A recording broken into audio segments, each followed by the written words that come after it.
Always സ്റ്റുഡൻറ്റിൻ്റെ പുതിയൊരു ക്ലാസ്സിലേക്ക് എല്ലാവർക്കും സ്വാഗതം. ഇന്നത്തെ ക്ലാസ്സിൽ ICDS സൂപ്പർവൈസർ 2024 എക്സാമിൻ്റെ മൊഡ്യൂൾ 3 വാട്ടർ പൊല്യൂഷൻ ടോപ്പിക്കാണ് നമ്മൾ കവർ ചെയ്യുന്നത്. ഇതിൻ്റെ ആദ്യത്തെ 2 പാർട്ട് ഓൾറെഡി നമ്മൾ ചാനലിൽ അപ്ലോഡ് ചെയ്തിട്ടുണ്ട്. ലിങ്ക് ഡിസ്ക്രിപ്ഷനിൽ കൊടുക്കാം. ഈ ക്ലാസ്സിൻ്റെ എല്ലാം നോട്ട്സ് നിങ്ങൾക്ക് PDF ആയിട്ട് അവൈലബിൾ ആവാൻ ടെലഗ്രാം ചാനൽ ഒന്ന് സബ്സ്ക്രൈബ് ചെയ്യുക. അപ്പോൾ നമ്മൾ അതിൻ്റെ ലിങ്ക് ഡിസ്ക്രിപ്ഷനിൽ കൊടുക്കുന്നതായിരിക്കും. അപ്പോൾ നമുക്ക് നേരെ ക്ലാസ്സിലേക്ക് പോവാം. ഇന്ന് നമ്മൾ നോക്കുന്ന ആദ്യത്തെ സ്കീം എന്ന് പറയുന്നത് repair, renovation and restoration of water RRR bodies എന്നുള്ളതാണ്. എന്താണ് സ്കീം എന്നുള്ളത് നോക്കാം. This centrally sponsored scheme is a component of Pradhan Mantri Krishi Sinchayee Yojana Har Khet Ko Pani being implemented by the ministry of Jal Shakti. അതായത് മിനിസ്ട്രി ഓഫ് ജലശക്തി ഇംപ്ലിമെന്റ് ചെയ്യുന്ന ഒരു പ്രോഗ്രാം ഉണ്ട്. അത് പ്രധാൻ മന്ത്രി കൃഷി സിഞ്ചയി യോജന ഹർ ഖേത് കോ പാനി എന്ന് പറഞ്ഞിട്ടുള്ള ഒരു പദ്ധതിയാണ്. അപ്പൊ അതിന്റെ ഒരു കമ്പോണന്റ് ആയിട്ടാണ് repair, renovation and restoration of water bodies എന്ന് പറഞ്ഞിട്ടുള്ള ആ ഒരു സ്കീം വരുന്നത്. സെൻട്രലി സ്പോൺസേർഡ് സ്കീമാണ്.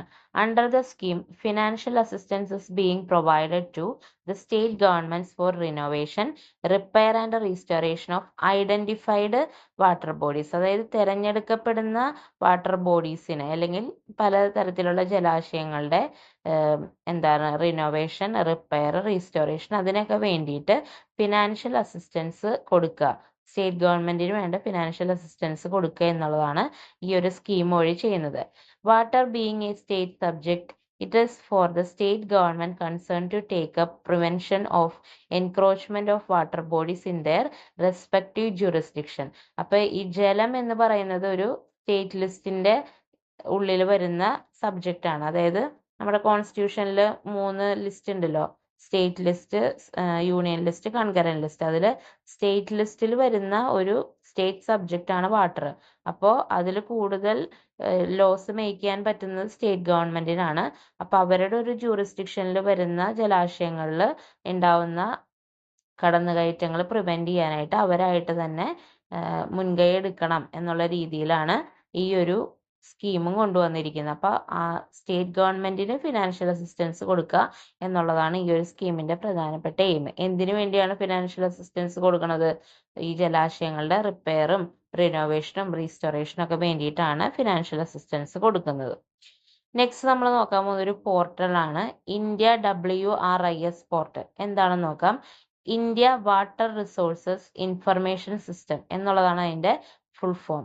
വാട്ടർ റിസോഴ്സസ് ഇൻഫർമേഷൻ സിസ്റ്റം എന്നുള്ളതാണ് WRISന്റെ ഫുൾ ഫോം. അപ്പോൾ India WRIS is a web portal that contains information related to water resources through dashboards for rainfall, water levels and discharge of rivers, water bodies, groundwater levels, reservoir storages, evapotranspirations and soil moisture among others. അതായത് ജലവുമായി ബന്ധപ്പെട്ട് അല്ലെങ്കിൽ നമുക്ക് വെള്ളം കിട്ടുന്ന പല റിസോഴ്സുകളുണ്ട്. അപ്പൊ അതുമായി ബന്ധപ്പെട്ടിട്ടുള്ള എല്ലാ തരത്തിലുള്ള വാട്ടർ റിസോഴ്സസിന്റെയും ഇൻഫർമേഷൻ നമുക്ക് കിട്ടുന്ന ഒരു വെബ് പോർട്ടലാണ് ഇന്ത്യ WRIS എന്ന് പറയുന്നത്. Water resources information system. ഏതൊക്കെയാണ് പ്രധാനമായിട്ടുള്ള വാട്ടർ റിസോഴ്സ്? അതായത് റെയിൻഫോൾ, മഴവെള്ളം, അല്ലെങ്കിൽ ഗ്രൗണ്ട് വാട്ടർ, അല്ലെങ്കിൽ ബാക്കി വാട്ടർ ബോഡീസിൽ നിന്നുള്ളത്, ബാക്കി നദികളിൽ നിന്നുള്ളത്, അല്ലെങ്കിൽ മണ്ണിലുള്ള ജലാംശത്തിന്റെ അളവ്, അല്ലെങ്കിൽ ഇവാപറേഷൻ വഴി കിട്ടുന്ന ജലത്തിന്റെ അളവ്. ഇതിങ്ങനെയുള്ള എല്ലാ രീതിയിലുള്ള വാട്ടർ റിസോഴ്സസിന്റെയും ഇൻഫർമേഷൻ നമുക്ക് കിട്ടുന്ന ഒരു വെബ് പോർട്ടലാണ് ഇത് ഇന്ത്യ WRIS പോർട്ടൽ എന്ന് പറയുന്നത്. The ministry of Jal Shakti under national hydrology project has launched the first version of India WRIS in 2019. അപ്പൊ മിനിസ്ട്രി ഓഫ് ജലശക്തിയാണ് ഇത് ലോഞ്ച് ചെയ്തിരിക്കുന്നത്. ഏത് പ്രൊജക്ടിന്റെ കീഴില്? നാഷണൽ ഹൈഡ്രോളജി പ്രൊജക്ടിന്റെ കീഴിൽ. NHP എന്ന് പറയുന്ന നാഷണൽ ഹൈഡ്രോളജി പ്രൊജക്ടിന്റെ കീഴിൽ 2019 ഈ ഒരു പോർട്ടലിന്റെ ആദ്യത്തെ version ministry of Jal Shakti launch ചെയ്യുന്നത്. അപ്പൊ ഇതിൽ നമ്മളിപ്പോ നാഷണൽ ഹൈഡ്രോളജി പ്രൊജക്ടിനെ പറ്റി പറഞ്ഞ് എന്താണ് അതെന്ന് നോക്കാം. It aims to improve the extent, quality and accessibility of water resources information and to strengthen capacity of targeted water resource management institutions in India. അതായത് ഇന്ത്യയിലുള്ള വാട്ടർ റിസോഴ്സുകൾ മാനേജ് ചെയ്യാനായിട്ടുള്ള പല ഇൻസ്റ്റിറ്റ്യൂഷൻസും ഉണ്ട്. അപ്പോൾ അത്തരത്തിലുള്ള ഇൻസ്റ്റിറ്റ്യൂഷൻസിന്റെ വർക്കിംഗ് ഇംപ്രൂവ് ചെയ്യുക പല രീതിയിൽ. അതായത് അവർക്ക് വേണ്ട ഇൻഫർമേഷൻസ്, ക്വാളിറ്റി ഇൻഫർമേഷൻസ് കൊടുക്കുക, അവർക്ക് ആ ഒരു ഇൻഫർമേഷനിലേക്കുള്ള ആക്സസ് കൊടുക്കുക. അതുവഴി വാട്ടർ റിസോഴ്സ് മാനേജ്മെന്റിന്റെ കപ്പാസിറ്റി സ്ട്രെങ്തൻ ചെയ്യുക എന്നുള്ളതാണ് നാഷണൽ ഹൈഡ്രോളജി പ്രോജക്റ്റിന്റെ ഉദ്ദേശം. This central sector scheme is being implemented by Department of Water Resources, River Development and Ganga Rejuvenation with support from World Bank. ഇപ്പൊ ലോക ബാങ്കിന്റെ സഹായത്തോടു കൂടി ഇന്ത്യയിൽ ഈ ഒരു നാഷണൽ ഹൈഡ്രോളജി പ്രോജക്റ്റ് ഇംപ്ലിമെന്റ് ചെയ്യുന്നത് ആരാണ്? Department of water resources, river development and Ganga rejuvenation. ആ ഒരു ഡിപ്പാർട്ട്മെന്റ് ആണ് NHP ഇംപ്ലിമെന്റ് ചെയ്യുന്നത്. ഇതും ഒരു സെൻട്രൽ സെക്ടർ സ്കീമാണെന്ന് മനസ്സിലാക്കുക. നെക്സ്റ്റ് നമ്മൾ പറയുന്നത് ഇന്ത്യയിൽ നടന്ന ആദ്യത്തെ വാട്ടർ ബോഡീസിന്റെ സെൻസസിനെ പറ്റിയാണ്. നോക്കാം. The ministry of Jal Shakti conducted its first ever census of water bodies in 2023. 2023 ഇന്ത്യയിലെ ആദ്യത്തെ വാട്ടർ സെൻസസ് നടത്തുന്നത്. ഏത് മിനിസ്ട്രി? മിനിസ്ട്രി ഓഫ് ജലശക്തി. അപ്പോൾ ഇന്ത്യയിലെ ആദ്യത്തെ വാട്ടർ സെൻസസ് നടത്തിയത് 2023 മിനിസ്ട്രി ഓഫ് ജലശക്തിയാണത് കണ്ടക്ട് ചെയ്തത്. The census of water bodies was conducted in conjunction with 6th minor irrigation census for 2017-18. അതായത് മൈനർ ഇറിഗേഷൻ സെൻസസ് എന്ന് പറഞ്ഞിട്ടുള്ള ഒരു സെൻസസ് നടത്താറുണ്ട് ഇന്ത്യയിൽ. അപ്പൊ അതിൽ 6ാമത്തെ മൈനർ ഇറിഗേഷൻ സെൻസസ് 2017-18 നടത്തിയപ്പോൾ അതിന്റെ ഭാഗമായിട്ട് അല്ലെങ്കിൽ അതിന്റെ കൂടെ തന്നെയാണ് ഈ പറയുന്ന വാട്ടർ ബോഡി സെൻസസ് ഇന്ത്യയിൽ ആദ്യമായിട്ട് നടത്തിയത്. West Bengal has the highest number of ponds and reservoir and Sikkim has the least. അപ്പോൾ ഈ ഒരു സെൻസസ് വഴി കിട്ടിയ ഫൈൻഡിങ്സ് എന്തൊക്കെയാണെന്നാണ് പറയുന്നത്. അപ്പൊ ഇന്ത്യയിൽ ഏറ്റവും കൂടുതൽ പോണ്ടുകളും റിസർവോയറുകളും, അതായത് തടാകങ്ങളും റിസർവോയറുകളും ഏറ്റവും കൂടുതലുള്ള സംസ്ഥാനം വെസ്റ്റ് ബംഗാളാണ്. ഏറ്റവും കുറവുള്ളത് സിക്കിമിലാണ്. ഇനി Andhra Pradesh has the highest number of tanks. ടാങ്കുകൾ ഏറ്റവും കൂടുതലുള്ളത് ആന്ധ്രാപ്രദേശിലാണ്. Tamil Nadu has the highest number of lakes. തടാകങ്ങൾ ഏറ്റവും കൂടുതലുള്ളത് തമിഴ്നാട്ടിലാണ്. Maharashtra leads in water conservation scheme. അപ്പൊ വാട്ടർ കൺസർവേഷൻ, അതായത് ജലസംരക്ഷണം നിയമങ്ങളിൽ അല്ലെങ്കിൽ അതുമായി ബന്ധപ്പെട്ട സ്കീമുകളിൽ മുൻപന്തിയിൽ നിൽക്കുന്ന മഹാരാഷ്ട്രയാണ്. അപ്പൊ ഏറ്റവും കൂടുതൽ പോണ്ടുകളും റിസർവോയറുള്ള സംസ്ഥാനം വെസ്റ്റ് ബംഗാൾ, ഏറ്റവും കുറവുള്ളത് സിക്കിം, ഏറ്റവും കൂടുതൽ ടാങ്ക് ഉള്ളത് ആന്ധ്രാപ്രദേശ്, ഏറ്റവും കൂടുതൽ ലേക്ക് ഉള്ളത് തമിഴ്നാട്, ഏറ്റവും മുൻപന്തിയിൽ വാട്ടർ കൺസർവേഷൻ സ്കീമുകൾ നടത്തുന്നത് മഹാരാഷ്ട്ര. അപ്പൊ ഇത്രയും കാര്യങ്ങൾ വാട്ടർ ബോഡി സെൻസസുമായി ബന്ധപ്പെട്ട് മനസ്സിലാക്കി വെക്കുക. ഇനി നമ്മൾ പറയാൻ പോകുന്നത് കൂടുതലും ഗംഗ റിവർ എന്ന് പറയുന്നത് അതുമായി ബന്ധപ്പെട്ട കൺസർവേഷൻ പ്രോഗ്രാംസ് ഒക്കെ ഒരു സെപ്പറേറ്റ് ഹെഡിന്റെ കീഴിൽ അല്ലെങ്കിൽ ഒരു സെപ്പറേറ്റ് അതോറിറ്റിയുടെ കീഴിലാണ് ഇന്ത്യയിൽ ഇതുവരെ നടന്നു വന്നിട്ടുള്ളത്. അപ്പൊ അതുമായി ബന്ധപ്പെട്ട് കുറച്ച് സ്കീമുകൾ ഉണ്ട്. അപ്പൊ ഗംഗയുമായി ബന്ധപ്പെട്ട സ്കീമുകളാണ് ഇനി നമ്മൾ അങ്ങോട്ട് നോക്കാൻ പോകുന്നത്. ആദ്യം national mission four clean Ganga. NMCG mission was established on 12th August 2011 and was listed as a society under the Societies Registration Act of 1860. അതായത് NMCG എന്ന് പറയുന്ന ഒരു മിഷൻ എസ്റ്റാബ്ലിഷ് ചെയ്യുന്നത് 2011 ഓഗസ്റ്റ് 12 അപ്പോൾ ഈ ഒരു എസ്റ്റാബ്ലിഷ് ചെയ്യുന്ന സമയത്ത് NMCG എസ്റ്റാബ്ലിഷ് ചെയ്യുന്ന സമയത്ത് 1860 സൊസൈറ്റീസ് രജിസ്ട്രേഷൻ ആക്ട് പ്രകാരം ഒരു സൊസൈറ്റി ആയിട്ടാണ് NMCGനെ രജിസ്റ്റർ ചെയ്തത് 2011. It acted as the implementation arm of National Ganga River Basin Authority, which was constituted under the provisions of Environmental Protection Act of 1986. അപ്പോൾ ഈ ഒരു NMCG എന്ന് പറയുന്നത് നാഷണൽ ഗംഗ റിവർ ബേസിൻ അതോറിറ്റിയുടെ ഒരു ഇംപ്ലിമെന്റേഷൻ ആണ്. അതായത് ഈ ഒരു അതോറിറ്റിയുടെ കാര്യങ്ങളൊക്കെ നടപ്പിലാക്കാനായിട്ടുള്ള ഒരു വിഭാഗം എന്നുള്ള രീതിയിലാണ് NMCGനെ കൊണ്ടുവന്നത്. അപ്പോൾ ഈ national Ganga river basin authority കൊണ്ടുവന്നത് ഏത് ആക്ടിന് കീഴിലാണ്? എൻവയോൺമെന്റൽ പ്രൊട്ടക്ഷൻ ആക്ട് 1986 കീഴിലാണ് national Ganga river basin authority കൊണ്ടുവന്നത്. അപ്പൊ ആ അതോറിറ്റിയുടെ ഇംപ്ലിമെന്റേഷൻ ആമെന്ന രീതിയിലാണ് NMCG എസ്റ്റാബ്ലിഷ് ചെയ്തത്. പിന്നെ ഈ NGRBA അഥവാ National Ganga River Basin Authority was dissolved in 2016 and replaced by National Council for Rejuvenation, Protection and Management of River Ganga, also known as National Ganga Council. അപ്പോൾ ഈ NGRBA എന്ന് പറയുന്ന ആ ഒരു അതോറിറ്റീനെ 2016 ഡിസോൾവ് ചെയ്തു. ആ ഒരു ഓർഗനൈസേഷനെ ഇല്ലാതാക്കിയിട്ട് അതിന് പകരം പുതിയൊരു ഗ്രൂപ്പ് അല്ലെങ്കിൽ പുതിയൊരു കൗൺസിൽ കൊണ്ടുവന്നു. അതിന്റെ പേര് national council for rejuvenation, protection and management of river Ganga. അതൊരു ലെങ്തി പേരാണ്. അപ്പൊ അതിനെ ഷോർട്ടാക്കി എന്ത് വിളിച്ചു? National Ganga council. അപ്പോൾ നാഷണൽ ഗംഗ റിവർ ബേസിൻ അതോറിറ്റിക്ക് പകരം 2016 നിലവിൽ വന്ന ഓർഗനൈസേഷനാണ് നാഷണൽ ഗംഗ കൗൺസിൽ എന്ന് പറയുന്നത്. അപ്പോൾ ഇപ്പം നിലവിൽ നാഷണൽ ഗംഗ കൗൺസിലിന്റെ ഒരു ഇംപ്ലിമെന്റേഷൻ ആമാണ് ഏതെന്ന് പറയുന്നത്? National mission four clean Ganga അഥവാ NMCG എന്ന് പറയുന്നത്. അപ്പോൾ നമ്മളിപ്പോൾ ഈ പറഞ്ഞ നാഷണൽ മിഷൻ ഫോർ ക്ലീൻ ഗംഗയുടെ അടുത്ത point, the objective of NMCG is to reduce pollution and ensure the rejuvenation of Ganga river. അപ്പൊ ഇതിന്റെ ഒബ്ജക്റ്റീവ് NMCG എന്തിനാ കൊണ്ടുവന്നതെന്ന് വെച്ച് കഴിഞ്ഞെങ്കിൽ റിവർ ഗംഗയിൽ ഉണ്ടാവുന്ന പൊല്യൂഷൻ കുറച്ച് കൊണ്ടുവരിക, അതുപോലെ റിവർ ഗംഗേനെ എന്ത് ചെയ്യണം? റെജുവനേറ്റ് ചെയ്യണം. റെജുവനേറ്റ് ചെയ്യാന്ന് പറഞ്ഞാൽ അതിനെ പുനരുജ്ജീവിപ്പിക്കണം, അതുപോലെ തന്നെ മലിനീകരണം കുറയ്ക്കണം. ഇതാണ് പ്രധാനപ്പെട്ട ലക്ഷ്യം. Namami Ganga is one of the coveted programmes of NMCG to clean Ganga. അപ്പൊ ഈ NMCGയുടെ കീഴിൽ അവർ കൊണ്ടുവന്ന ഒരു ക്ലീനിങ് പ്രോഗ്രാമാണ് നമാമി ഗംഗ എന്ന് പറയുന്നത്. This can be achieved by promoting inter sectoral coordination. അതായത് നമുക്കിപ്പോൾ ഇവിടെ എയിം പറഞ്ഞല്ലോ, പൊല്യൂഷൻ കുറയ്ക്കണം, റെജുവനേഷൻ കൊണ്ടുവരണം. അപ്പൊ ഇത് എങ്ങനെ ചെയ്യാൻ പറ്റുള്ളൂ? പല മേഖലയിൽ നിന്നുള്ള ഒരു കോർഡിനേറ്റഡ് എഫേർട്ട് ഉണ്ടെങ്കിൽ മാത്രമാണ്, അതായത് ഇന്റർ സെക്ടറൽ കോർഡിനേഷൻ വഴി മാത്രമാണ് ഈ രണ്ട് ഗോളുകൾ നമുക്ക് അച്ചീവ് ചെയ്യാനായിട്ട് പറ്റുള്ളൂ. അപ്പൊ നമ്മളിപ്പോ ഈ പറഞ്ഞ നമാമി ഗംഗ എന്ന് പറഞ്ഞിട്ടുള്ള NMCGയുടെ പ്രോഗ്രാമിനെ പറ്റി നോക്കാം. Namami Ganga program is an integrated conservation mission approved as a flagship program by the Union government in June 2014 to accomplish the twin objective of effective abatement of pollution and conservation and rejuvenation of river Ganga.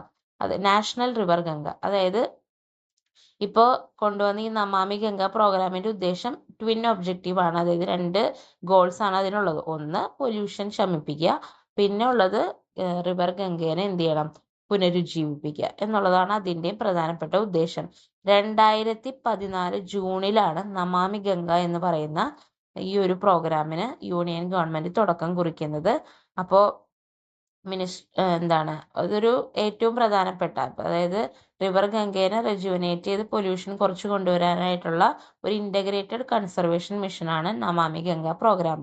It is being operated under the department of water resources, river development and Ganga rejuvenation. അപ്പൊ ആ ഒരു ഡിപ്പാർട്ട്മെന്റിന്, അതായത് ministry of ജലശക്തിയുടെ കീഴിലുള്ള ഈ ഒരു ഡിപ്പാർട്ട്മെന്റിലാണ് ഈ ഒരു നമാമി ഗംഗയുടെ ഓപ്പറേഷൻസ് ഒക്കെ നടക്കുന്നത്. The program is being implemented by NMCG and its state counterpart organizations, that is state program management groups. അപ്പോൾ നമാമി ഗംഗയുടെ പ്രോഗ്രാംസ് ഒക്കെ ഇംപ്ലിമെന്റ് ചെയ്യുന്നത് NMCGയും അതുപോലെ അതിന്റെ ഓരോ സംസ്ഥാനങ്ങൾ, അതായത് ഗംഗ ഒഴുകുന്ന സംസ്ഥാനങ്ങളിൽ NMCGക്ക് സ്റ്റേറ്റ് കൗണ്ടർപാർട്ട് ഓർഗനൈസേഷൻസ് ഉണ്ട്. അവർ ചേർന്നിട്ടാണ് ഈ ഒരു പ്രോഗ്രാം ഇംപ്ലിമെന്റ് ചെയ്യുന്നത്. It has A ₹20,000 crore centrally funded non-lapsable corpus and consists of nearly 288 projects. ഈ നമാമി ഗംഗ എന്ന് പറയുന്നത് 20,000 കോടിയോളം ചെലവ് പ്രതീക്ഷിക്കുന്ന, സെൻട്രലി ഫണ്ട് ചെയ്യുന്ന ആ ഒരു ഫണ്ട് ഒരിക്കലും ലാപ്സായി പോവില്ല. അത് അങ്ങനെ തന്നെ ഒരു ഗവൺമെന്റ് പോയി കഴിഞ്ഞാലും ആ ഒരു ഫണ്ട് അങ്ങനെ തന്നെ ഉണ്ടാവും. 20,000 കോടിയുടെ സെൻട്രൽ ഫണ്ടഡ് സ്കീമാണ് ഈ ഒരു നമാമി ഗംഗ എന്ന് പറയുന്നത്. ഈ ഒരു സ്കീമിന്റെ അല്ലെങ്കിൽ ഈ ഒരു പ്രോഗ്രാമിന്റെ അണ്ടറിൽ തന്നെ 288ഓളം പ്രോജക്ട്സ് ഉണ്ടെന്നാണ് പറയുന്നത്. In phase 2 of Namami Ganga program 2021 to 26, the states will focus on expeditious completion of projects and preparation of bankable detailed project report for projects in Ganga tributary towns, cutting down delays. അതായത് ഈ ഒരു നമാമി ഗംഗയുടെ രണ്ടാമത്തെ face 2021 മുതൽ 26 വരെ plan ചെയ്യുന്നുണ്ട്.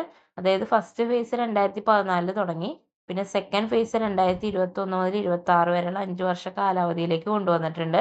അപ്പൊ ആ ഒരു സെക്കൻഡ് ഫേസിൽ ഉദ്ദേശിക്കുന്നത് എന്താ വെച്ചിട്ടുണ്ടെങ്കിൽ ഈ ഒരു നമാമി ഗംഗയുമായി ബന്ധപ്പെട്ട് 288ഓളം പ്രോജക്ട്സ് ഉണ്ടെന്ന് പറഞ്ഞല്ലോ, അതൊക്കെ എത്രയും പെട്ടെന്ന് കംപ്ലീറ്റ് ചെയ്യുക. അതുപോലെ വിശ്വാസയോഗ്യമായിട്ടുള്ള ഡീറ്റെയിൽഡ് പ്രൊജക്ട് റിപ്പോർട്ട്സ് പ്രിപ്പയർ ചെയ്യുക. അതായത് ഈ ഒരു ഗംഗയുമായി ബന്ധപ്പെട്ട് അതിൻ്റെ അതൊഴുകി പോകുന്ന ടൗൺസ് അല്ലെങ്കിൽ അതൊഴുകി പോകുന്ന ടൗണുകളിലൊക്കെ ഉണ്ടാവുന്ന ഈ ഒരു നമാമി ഗംഗയുടെ പ്രവർത്തനങ്ങളുടെയൊക്കെ പ്രൊജക്ട് റിപ്പോർട്ട് കൃത്യമായിട്ട് പ്രിപ്പയർ ചെയ്യുക. അങ്ങനെ അതിലുണ്ടാവുന്ന ഡിലേസ് കുറച്ച് കൊണ്ടുവരിക എന്നുള്ളതാണ് ഇതിന്റെ ഉദ്ദേശം, സെക്കൻഡ് ഫേസിന്റെ ഉദ്ദേശം. Focus is also being given to revive small rivers and wetlands. അപ്പോൾ ഈ ഒരു ഗംഗയുമായി ബന്ധപ്പെട്ടിട്ടുള്ള ചെറിയ വേറെ അതിന്റെ പോഷക നദികളൊക്കെ ഉണ്ടാവും, അതും അതിലുണ്ടാവുന്ന വെറ്റ്ലാൻഡ്സും കണ്ണീർത്തടങ്ങളും ഒക്കെ സംരക്ഷിക്കുക എന്നുള്ളത് ഇതിന്റെ ഫോക്കസ് ആണ്. For future each Ganga district is to develop scientific plan and health card for at least 10 wetlands and adopt policies for reuse of treated water and other by products. അതായത് ഓരോ ഗംഗ ഒഴുകി പോകുന്ന ഓരോ ജില്ലയും എന്ത് ചെയ്യണം, ഈ ഒരു ഗംഗയുടെ ഇപ്പോഴത്തെ ഹെൽത്ത് റിപ്പോർട്ട്, അതായത് എങ്ങനെയാണ് അതിന്റെ പൊല്യൂഷൻ കുറഞ്ഞോ എന്നുള്ള രീതിയിലുള്ള ഹെൽത്ത് റിപ്പോർട്ട് സബ്മിറ്റ് ചെയ്യണം. അവിടുത്തെ വാട്ടറിന്റെ ക്വാളിറ്റി എങ്ങനെയാണ്, വാട്ടർ റീയൂസ് ചെയ്യാനായിട്ട് പറ്റുമോ, അപ്പൊ അതിന് വേണ്ടിയിട്ടുള്ള പോളിസീസ് എന്തൊക്കെ അഡോപ്റ്റ് ചെയ്തു. മിനിമം ഒരു 10 വെറ്റ്ലാൻഡ്സ് എങ്കിലും ഇതുമായി ബന്ധപ്പെട്ട് റെജുവനേറ്റ് ചെയ്യാനായിട്ടുള്ള പ്ലാൻസ് ഒക്കെ കൊണ്ടുവരണം എന്നുള്ളതാണ് ഭാവിയിൽ ലക്ഷ്യമിടുന്നത്. ഓക്കെ, അപ്പൊ ഇതാണ് നമാമി ഗംഗ പ്രോഗ്രാമിനെ കുറിച്ച് ഡീറ്റെയിൽഡ് ആയിട്ട് പറയാനുള്ളത്. നെക്സ്റ്റ് നമ്മൾ ഗംഗ ആക്ഷൻ പ്ലാൻ എന്ന് പറഞ്ഞ് നടന്നിട്ടുള്ള ഒരു പ്ലാനിനെ പറ്റിയാണ് പറയുന്നത്. It was the first river action plan that was taken up by the Ministry of Environment, Forest and Climate Change in 1985 to improve water quality by interception, diversion and treatment of domestic sewage. അതായത് 1985 ministry of environment, forest and climate change കൊണ്ടുവന്ന ഏറ്റവും ആദ്യത്തെ ഒരു river action plan ആണ് Ganga action plan എന്ന് പറയുന്നത്. അത് water quality improve ചെയ്യുക എന്ന് പറയുന്ന ലക്ഷ്യത്തോടു കൂടിയാണ് കൊണ്ടുവന്നത്. The National River Conservation Plan is an extension to the Ganga Action Plan. It aims at cleaning the Ganga River under Ganga Action Plan Phase 2. അതായത് നമ്മൾ കഴിഞ്ഞ വീഡിയോസിൽ ഡിസ്കസ് ചെയ്തിട്ടുള്ള ഒരു പ്രോഗ്രാമാണ് നാഷണൽ റിവർ കൺസർവേഷൻ പ്രോഗ്രാം അല്ലെങ്കിൽ നാഷണൽ റിവർ കൺസർവേഷൻ പ്ലാൻ എന്ന് പറയുന്നത്.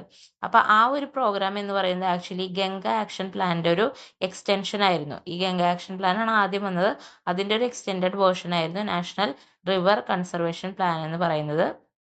അപ്പോൾ അതിന്റെ ഒരു ഫേസ് 2-ലാണ് റിവർ ഗംഗേനെ ക്ലീൻ ചെയ്യണം എന്നുള്ള ഒരു എയിമില് പുതിയൊരു പ്രോഗ്രാം വന്നത്. അപ്പൊ ഗംഗ ആക്ഷൻ പ്ലാനിനെ കുറിച്ച് ഇത്രയും മനസ്സിലാക്കുക. 85-ലാണ് ആ ഒരു പ്രോഗ്രാം തുടങ്ങുന്നത്. അടുത്തത് നമ്മൾ നേരത്തെ കണ്ടിട്ടുണ്ടായിരുന്ന ഒരു അതോറിറ്റി ആയിരുന്നു national river Ganga basin authority.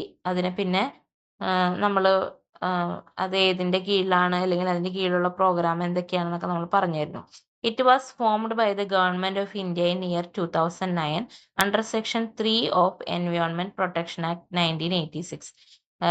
1986 environment protection ആക്ടിന്റെ സെക്ഷൻ 3യുടെ കീഴിലാണ് ഈ ഒരു NRGB അഥവാ national river Ganga basin authority form ചെയ്തത്. ഈ ഒരു അതോറിറ്റിയാണ് ഇന്ത്യയിലെ നാഷണൽ റിവർ ആയിട്ട് ഗംഗേനെ ഡിക്ലെയർ ചെയ്യുന്നത്. അപ്പോൾ NRGB declared Ganga as the national river of India. അത് മനസ്സിലാക്കുക. അപ്പൊ ഏത് അതോറിറ്റിയാണ് ഇന്ത്യയിലെ നാഷണൽ റിവർ ആയിട്ട് ഗംഗേനെ ഡിക്ലെയർ ചെയ്തെന്ന് ചോദിച്ചാൽ അത് നാഷണൽ റിവർ ഗംഗ ബേസിൻ അതോറിറ്റിയാണ്. പിന്നെ ഇതുമായി ബന്ധപ്പെട്ട് ഗംഗയുമായി ബന്ധപ്പെട്ട ചെറിയ 2-3 പ്രോഗ്രാംസ് ഉണ്ടാവും നോക്കുക. Clean Ganga fund in 2014 it was formed for cleaning up of Ganga, setting up waste treatment plants and conservation of biotic diversity of the river. 2014-ലാണ് ക്ലീൻ ഗംഗ ഫണ്ട് കൊണ്ടുവന്നത്. വേസ്റ്റ് മാനേജ്മെന്റ് അല്ലെങ്കിൽ വേസ്റ്റ് ട്രീറ്റ്മെന്റ് പ്ലാന്റ്സ് കൊണ്ടുവരിക, അതുപോലെ തന്നെ biological diversity maintain ചെയ്യുക, ഈ രീതിയിലൊക്കെ ഗംഗേനെ clean ചെയ്യുക എന്നുള്ളതായിരുന്നു ഇതിന്റെ ലക്ഷ്യം. ഇനി അടുത്ത് ഭുവൻ ഗംഗ വെബ് ആപ്പ് ആണ്. It ensures involvement of public in monitoring pollution entering into river Ganga. അതായത് ജനങ്ങളുടെ സഹായത്തോടു കൂടി, അതായത് പബ്ലിക് മോണിറ്ററിങ്ങോടു കൂടി റിവർ ഗംഗയിലേക്ക് വരുന്ന മലിനീകരണം തടയുക എന്നുള്ള ഒരു ലക്ഷ്യത്തോടു കൂടി കൊണ്ടുവന്നാണ് ഭുവൻ ഗംഗ വെബ് പോർട്ടൽ അഥവാ വെബ് ആപ്പ് എന്ന് പറയുന്നത്. ഇനി അടുത്ത ban on waste disposal. In 2017 national green tribunal band disposal of any waste in Ganga. അപ്പൊ ഗംഗയിലേക്ക് മാലിന്യം തള്ളുന്നത് 2017 നാഷണൽ ഗ്രീൻ ട്രിബ്യൂണല് നിരോധിച്ചിട്ടുണ്ട്. ഓക്കെ, അപ്പൊ ഇത്രയാണ് ഗംഗയുമായി ബന്ധപ്പെട്ടിട്ട് പ്രധാനമായിട്ട് ലോഞ്ച് ചെയ്തിട്ടുള്ള സ്കീമുകൾ. അപ്പോൾ നമ്മൾ വാട്ടർ പൊല്യൂഷനുമായി ബന്ധപ്പെട്ട ഓൾമോസ്റ്റ് എല്ലാ സ്കീമുകളും കവർ ചെയ്തിട്ടുണ്ട്. അപ്പോൾ നിങ്ങൾക്ക് ഈ ഒരു സെറ്റ് ഓഫ് വീഡിയോസ് ഹെൽപ്ഫുൾ ആയെന്ന് കരുതുന്നു. പറഞ്ഞതുപോലെ നോട്ട്സിന് വേണ്ടിയിട്ട് നമ്മുടെ ടെലഗ്രാം ചാനൽ ഒന്ന് ഫോളോ ചെയ്യുക. ലിങ്ക് ഡിസ്ക്രിപ്ഷനിൽ ഉണ്ടാവും. അപ്പോൾ വീഡിയോ ഹെൽപ്ഫുൾ ആയെങ്കിൽ ചാനൽ ഒന്ന് സബ്സ്ക്രൈബ് ചെയ്ത് സപ്പോർട്ട് ചെയ്യുക. അടുത്ത വീഡിയോ ആയിട്ട് കാണുന്നവരെ എല്ലാവർക്കും താങ്ക്സ് ഫോർ വാച്ചിങ്.